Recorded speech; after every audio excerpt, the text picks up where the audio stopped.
पिछले पार्ट में हमने देखा था कि जब एबी मार्गो के लेक हाउस की तरफ ब्रैड को ढूंढने गई थी तो किसी ने उसका कत्ल कर दिया था। अब उस रात लेक हाउस में 4 लोग थे। उसी एरिया में ब्रैड की मां भी उसे ढूंढने निकली थी। पीट भी उसी तरफ था। शायद उन्हीं सब लोगों में से किसी ने एबी को मारा होगा। कातिल मार्गो भी हो सकती है क्योंकि एबी उसके और ब्रैड के अफेयर के बारे में जान गई थी, या फिर जिल भी शक के दायरे में थी क्योंकि वो किसी तरह ब्रैड को उसके लव ट्रैप से निकालना चाहती थी। वहीं पिस्टल के गुम होने और उसी वक्त एबी वाली घटना के होने से सोफी बिल्कुल डरी हुई थी। ऊपर से सारी रात गायब रहने पर ग्रैहम उसे अलग से सुना रहा था। जैसे ही वो अपने बेटे को स्कूल छोड़ने रवाना हुआ, सोफी फौरन मार्गो को कॉल की, लेकिन उसका फोन लग ही नहीं रहा था। आखिर में तंग आकर उसने एक वॉइस मैसेज भेजा कि उसका एक सामान लेक हाउस में छूट गया है और वो उसे लेने आ रही है। अब तक हर सोशल मीडिया ऐप पर #RipAbby ट्रेंड कर रहा था। उसकी मां का रो रो कर बुरा हाल था। अब उन्हें चाहिए था इंसाफ, और उनका शक केवल ब्रैड पर था क्योंकि उन्होंने उसे 2 दिन पहले एबी से झगड़ते हुए देखा था। लेकिन ब्रैड तो एबी के लिए कब से रोए जा रहा था। पास्टर पीट का भी वही हाल था। जिल भी बेटे के लिए दुखी थी क्योंकि वो जानती थी कि उसका बेटा एबी से कितना प्यार करता था। अब सब दुखी ही थे, तो एबी को मारा किसने? इधर मार्गो सुबह सुबह जिल के यहाँ पहुंची। दरअसल उसे शक था कि कहीं ये गलती ब्रैड से तो नहीं हो गई, क्योंकि वो दोनों गर्लफ्रेंड बॉयफ्रेंड थे। जिल कहती है कि नहीं, वो तो बेचारा कल रात से ही रो रहा है। उसे समझाने के बहाने मार्गो उसके पास गई और पूछा कि उस रात लेक हाउस से निकलने के बाद वो कहां गया था। ब्रैड उन पर भड़क उठा और बोला, आप मुझ पर शक क्यों कर रही हैं? मैं तो लेक हाउस से सीधा घर लौट आया था। मार्गो उसे समझाई कि वो एबी का बॉयफ्रेंड है, इसलिए सबसे पहले पुलिस उसी से पूछताछ करेगी, पर उसे बताना होगा कि उस रात वो घर पर ही था, वरना उनके रिश्ते की पोल खुल जाएगी और जिल के साथ मार्गो की दोस्ती खत्म हो जाएगी। ब्रैड कहता है कि मैं मां और आपका रिश्ता खराब नहीं होने दूंगा। मैं पुलिस को बता दूंगा कि उस रात घर पर ही था। मार्गो कहती है कि यही बात जेमी को भी समझा देना।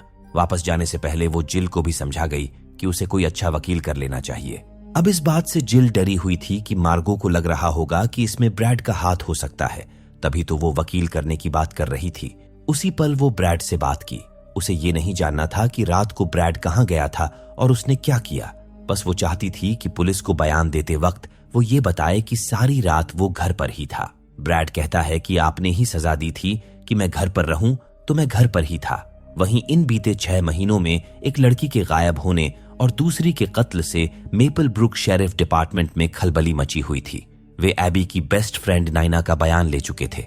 उसने बताया था कि उस रात एबी बेचैन होकर अपने बॉयफ्रेंड ब्रैड को ढूंढ रही थी। पूछताछ के लिए ब्रैड को भी बुलावा भेजा जा चुका था, लेकिन मसला ये था कि उनके पास एक भी ठोस सबूत नहीं था। आखिर जुर्म साबित कैसे करते, क्योंकि घटना वाली रात पूरे शहर में लाइट नहीं थी। ऐसे में कातिल लाश को जंगल में घसीट ले गया और लाइट कटने की वजह से उन्हें कोई कैमरा फुटेज भी नहीं मिलने वाला था। दूसरी तरफ सोफी लेक हाउस पहुंचकर अपनी पिस्टल ढूंढ रही थी। तभी वहां मार्गो आ धमकी। सोफी ने उसे बताया कि उसकी पिस्टल नहीं मिल रही। उसे डर था कि कहीं उसी की पिस्टल से एबी को मारा तो नहीं गया, क्योंकि उस रात नशे के बाद क्या हुआ सोफी को कुछ भी याद नहीं था। मार्गो उसे यकीन दिलाती है कि ऐसा कुछ नहीं हुआ होगा। ये सब समझाते हुए वो सोफी को रिझाती है और फिर वे सारी हदें पार कर जाती हैं। वहीं अब तक ब्रैड इंट्रोगेशन रूम में पहुंच चुका था। वो वहां वही बात दोहराता है जो उसकी मां ने उसे सिखाई थी। घटना से 1 दिन पहले ब्रैड का फोन डेड हो गया था। लाइट कटने की वजह से न तो कोई स्ट्रीट लाइट चालू थी और न ही कैमरे काम कर रहे थे, इसलिए न तो वे किसी कैमरे की मदद ले सकते थे और न ही ब्रैड के मोबाइल की लोकेशन ट्रेस करने का कोई फायदा था, क्योंकि डेड मोबाइल कोई अपने साथ लेकर क्यों ही घूमेगा। पूछताछ के बाद उसे छोड़ दिया गया। अब ये देख वांदा बड़ी हैरान हुई, क्योंकि बिना कड़ाई के ब्रैड से पूछताछ हुई और 2-4 सवाल पूछकर ही उसे जाने दिया गया। इतने में स्टार आधम की और ब्रैड के परिवार के प्रति शेरिफ का रवैया देखकर बरस पड़ी। वो आरोप लगाने लगी कि एबी को उसी ने मारा है। हालांकि जिल ने उसका दर्द समझा और उसकी बात का बुरा नहीं माना, बल्कि उसने तो एबी के लिए चर्च में एक शोक सभा भी रखी थी। वहीं मार्गो सोफी के करीब आने के बाद उसका दिमाग भी मढ़ना शुरू कर चुकी थी। उसने समझाया कि एबी के मरने के बाद बहुत से लोगों से पूछताछ होगी। ऐसे में अगर जेमी और ब्रैड के उस रात लेक हाउस पर आने की बात रिवील हुई तो वे बदनाम हो जाएंगी। इसलिए उन्हें पुलिस को यह बताना होगा कि उस रात वो दोनों सिर्फ लेक हाउस पर ही थीं। सोफी ये बात समझ गई, क्योंकि जाहिर सी बात है कि ये सब उजागर करके वो ग्रैहम के साथ अपना रिश्ता खराब नहीं करना चाहेगी। उधर स्टार ने जो जूते एबी के लिए ऑन ऑर्डर किए थे वो आ गए थे। अब बेचारी फफक फफक कर रो पड़ी, क्योंकि उसने पाई पाई जोड़कर अपनी औकात से ज्यादा कीमती जूते खरीदे थे, लेकिन अब वे किसी काम के नहीं थे।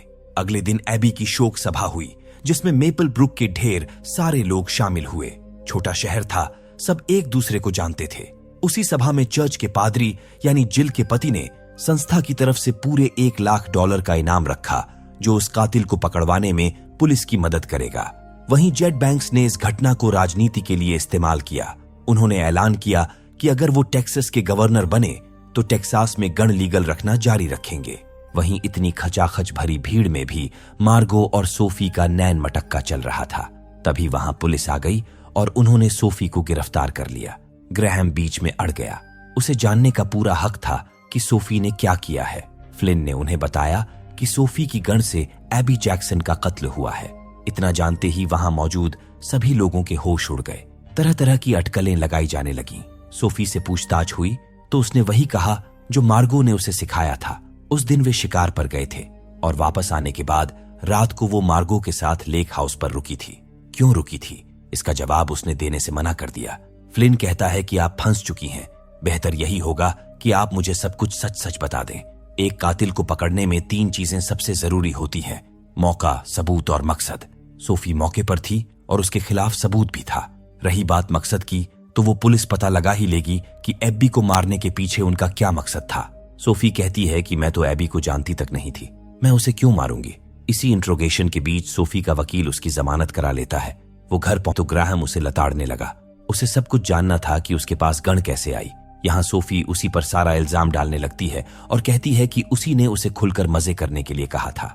शिकार पर जाने के लिए सहेलियों ने गन खरीदवा दी। उसे क्या पता था कि वो गन चोरी हो जाएगी और उससे किसी का कत्ल हो जाएगा। दूसरी तरफ हम पास्टर पीट को देखते हैं, जो अब एबी की बेस्ट फ्रेंड नाइना की फोटोज गलत संवेदना से देख रहा था। उधर ब्रैड जेमी से मिला। वो चाहता था कि उसने जो गवाही दी है वही गवाही जेमी भी दे और पुलिस को बताए कि उस रात वो अपने घर पर था।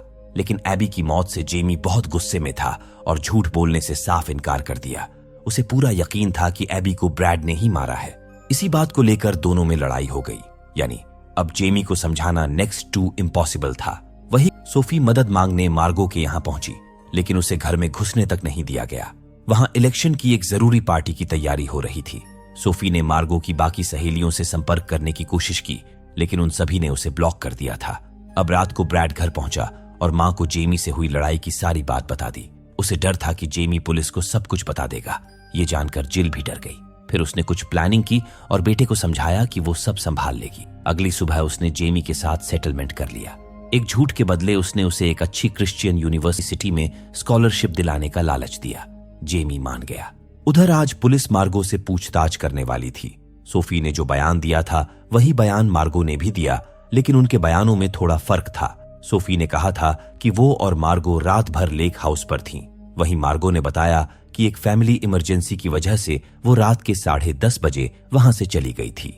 इसका मतलब ये हुआ कि उसे नहीं पता कि सोफी ने बाकी रात क्या किया।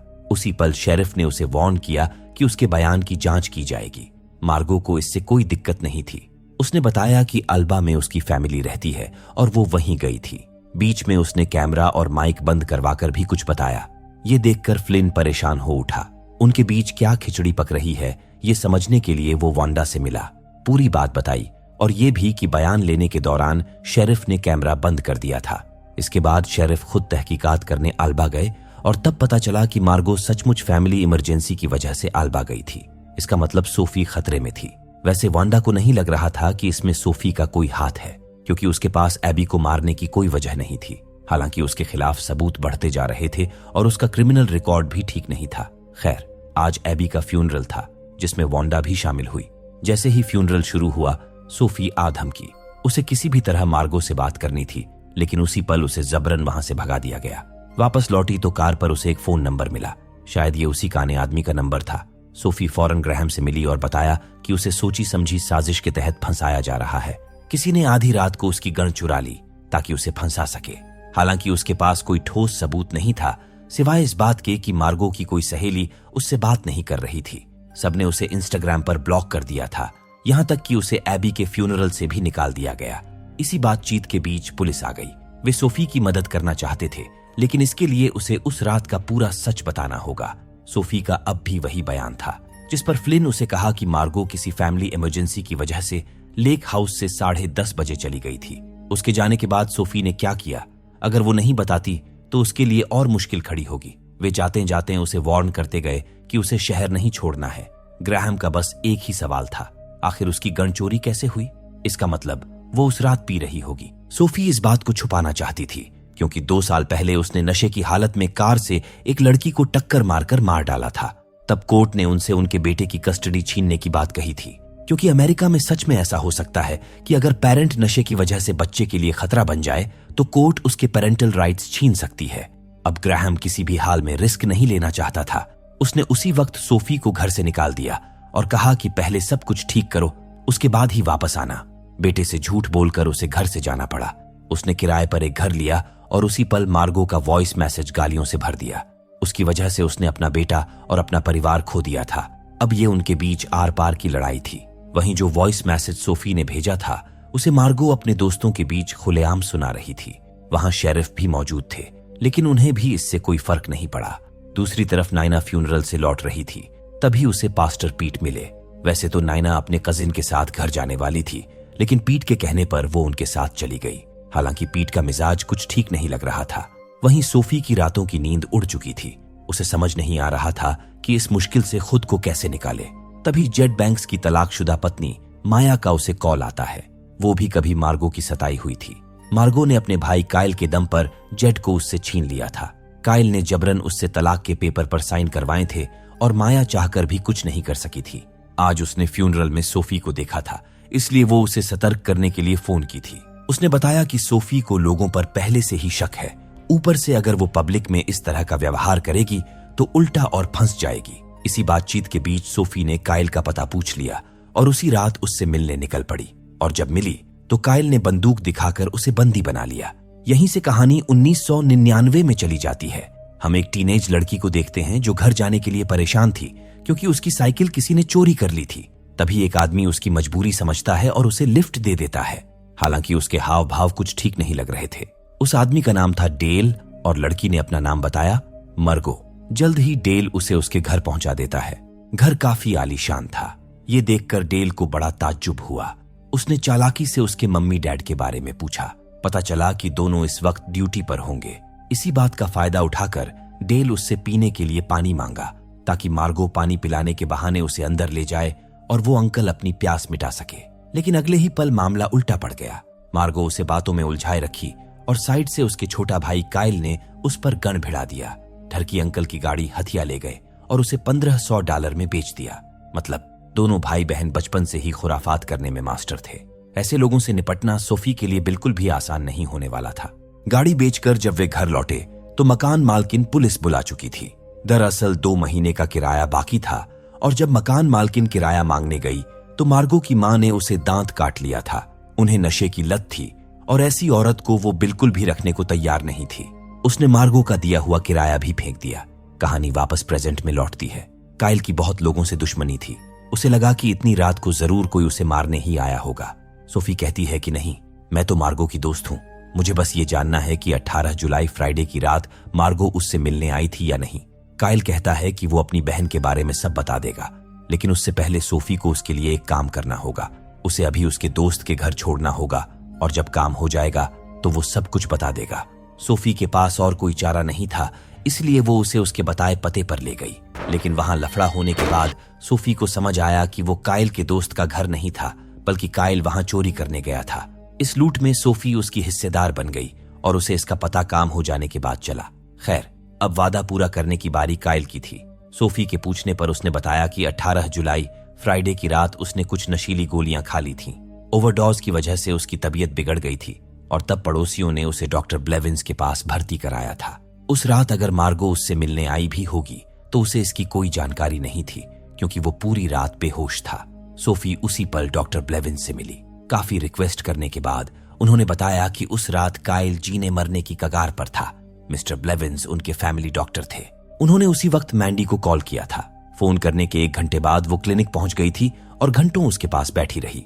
सिर्फ इतना ही नहीं, डॉक्टर ने सोफी को यह भी बताया कि मैंडी एक नेक दिल लड़की है। बचपन से ही वो काइल का ख्याल रखती आ रही है, चाहे उसका भाई कैसा भी हो। इस समय वो एक न्यूज चैनल पर इंटरव्यू दे रही थी। तभी किसी ने उसकी कार में एक लिफाफा छोड़ दिया। लिफाफे के अंदर उसकी और ब्रैड के निजी पलों की तस्वीरें थीं। साफ था कि कोई उसकी हर हरकत पर नजर रखे हुए था। मेपल ब्रुक में 2 मोटल थे। पता करने के बाद मार्गो सोफी के रूम तक पहुंच गई और उसे वो फोटोज दिखाई, लेकिन सोफी उस पर भड़क उठी क्योंकि उसी ने बयान बदलकर उसे मर्डर केस में फंसा दिया था। मार्गो उससे अपने किए की माफी मांगती है और बताती है कि उस पर इलेक्शन पीआर का दबाव था, इसलिए उसे सब कुछ सच सच बोलना पड़ा। वो आगे बताती है कि उस रात वो काइल के पास गई थी। उसे नहीं पता कि एबी को किसने मारा। उसने पुलिस को सिर्फ वही बताया जो सच था। ये तुम्हारी गलती है, तुम कोई छोटी बच्ची नहीं हो, तुम्हें अपनी पिस्टल संभाल कर रखनी चाहिए थी। मार्गो उसे काफी समझाती है कि अब उन्हें एक दूसरे की मदद करनी होगी क्योंकि फिलहाल दोनों ही मुसीबत में थीं। काफी समझाने बुझाने के बाद सोफी इस शर्त पर उसका साथ देने के लिए मानी कि बदले में मार्गो उसे इस मर्डर केस से बाहर निकलवाएगी। वहीं अब तक शेरिफ डिपार्टमेंट सोफी को एबी के कत्ल का गुनहगार मान चुका था, जबकि एबी जैक्सन का कॉल रिकॉर्ड सामने आ चुका था और उसके आखिरी 2 कॉल चर्च से जुड़े हुए थे। आधी रात को आखिरी कॉल जिल ने किया था और उससे पहले वाला कॉल पास्टर पीट का था। फिर भी इन कॉल्स की कोई जांच नहीं की जा रही थी क्योंकि शेरिफ की तरफ से दबाव था। अब वांडा वैसे भी मेडिकल लीव पर थी, इसलिए उसे शेरिफ का कोई डर नहीं था। उसे लगता था कि ये काम उसी किडनैपर का है जिसने 6 महीने पहले केसी क्रम्बल को किडनैप किया था। उसी ने वांडा को गोली मारी, इसीलिए वांडा उसके पीछे पड़ी थी। हालांकि फ्लिन को बिल्कुल भी यकीन नहीं था कि ये दोनों केस आपस में जुड़े हुए हैं। दूसरी तरफ सोफी एबी की बेस्ट फ्रेंड नाइना के घर गई ताकि ये समझ सके कि एबी की किसी से दुश्मनी तो नहीं थी, लेकिन वहां उसे स्टार मिली। फिलहाल गर्मी की छुट्टियां चल रही थीं, इसलिए नीना काम पर गई हुई थी और उसके बेटे को संभालने की जिम्मेदारी स्टार के पास थी। सोफी को लगा कि स्टार उससे नाराज होगी क्योंकि सब लोग उसे ही एबी का कातिल मान रहे थे, लेकिन स्टार ऐसा नहीं मानती थी। उसे पूरा शक ब्रैड पर था। वो एबी के बारे में बहुत सारी बातें करती है और ये भी बताती है कि वो धार्मिक स्वभाव की लड़की थी। उसके बहुत करीब पास्टर पीट थे, जिन्हें वो अपनी हर छोटी बड़ी परेशानी बताया करती थी। सोफी ने तुरंत कैच कर लिया कि उसे पास्टर पीट से बात करनी चाहिए। वो उनका पता लेकर वहां से लौट गई। उधर ब्लैकमेलर को पकड़ने के लिए मार्गो ने पीआर टीम की हेड मोना से बात की। उसने पूरी बात बता दी ताकि वो इसका कोई हल निकाल सके। अगले दिन वांडा होली हॉराइजन चर्च पहुंची पास्टर पीट से मिलने, लेकिन इन दिनों वो छुट्टी पर था। तब वांडा ने जिल के पति को बताया कि एबी की हत्या से pहले एक कॉल पास्टर पीट का था और सबसे आखिरी कॉल जिल ने किया था। उन दोनों से उसे बात करनी थी। वहां से उनका पता लेकर वो निकल पड़ी। इधर पास्टर पीट लाउड म्यूजिक चलाकर शराब पी रहा था और बेतहाशा नाच रहा था। साफ था कि वो जैसा खुद को दुनिया के सामने संत दिखाता था, असलियत में उसका 1% भी नहीं था। इसी बीच दरवाजे पर कोई दस्तक देता है। उसे लगा कि वो आ गई होगी, लेकिन दरवाजे पर तो कोई और ही था, सोफी ओनेल। पीटर को देखते ही वो सफाई देने लगी कि उसने एबी को नहीं मारा। उसे एबी के बारे में कुछ सवाल पूछने थे। तभी पता चला कि पीट नीना का इंतजार कर रहा था। उसने उसे इशारों इशारों में छिपने को कहा और सोफी को फौरन यहां से चले जाने की धमकी दे दी, लेकिन सोफी फिर भी डटी रही। उसने एबी की पवित्र आत्मा का वास्ता दिया, जो इस वक्त जन्नत की फरिश्ता बन चुकी होगी। इस पर पीट एकदम से फट पड़ा और बोला, एबी कोई फरिश्ता नहीं थी, वो वासना के दलदल में पूरी तरह धंस चुकी थी। इसी चक्कर में उसने एक मासूम की हत्या की। दरअसल वो बात उसके एबॉर्शन की कर रहा था। ये बात खुद उसके बॉयफ्रेंड ब्रैड ने पीट को प्रायश्चित करने के लिए बताई थी। सोफी उससे और भी बातें जानना चाहती थी और सवाल पूछने लगी, लेकिन पीट पुलिस बुलाने की धमकी देने लगा। आखिरकार सोफी को वहां से जाना पड़ा। उनके जाते ही वो नीना को घर के अंदर बुला लेता है। वहीं जब से एबी वाले केस में जिल का नाम सामने आया था, उसके पति परेशान थे। वो घर लौटते ही जिल से पूछते हैं कि आखिर एबी की मौत से पहले उसने आधी रात को कॉल क्यों किया था। जिल बहाना बनाने लगती है कि ब्रैड का फोन टूट गया था, इसलिए उसी ने उनके फोन से कॉल किया था। वो ब्रैड को हाँ में हाँ मिलाने को कहती है, लेकिन ब्रैड हैरान रह जाता है और साफ कह देता है कि उसने कोई कॉल नहीं किया था। वो तो एबी से गुस्सा था और उससे बात करना भी बंद कर चुका था।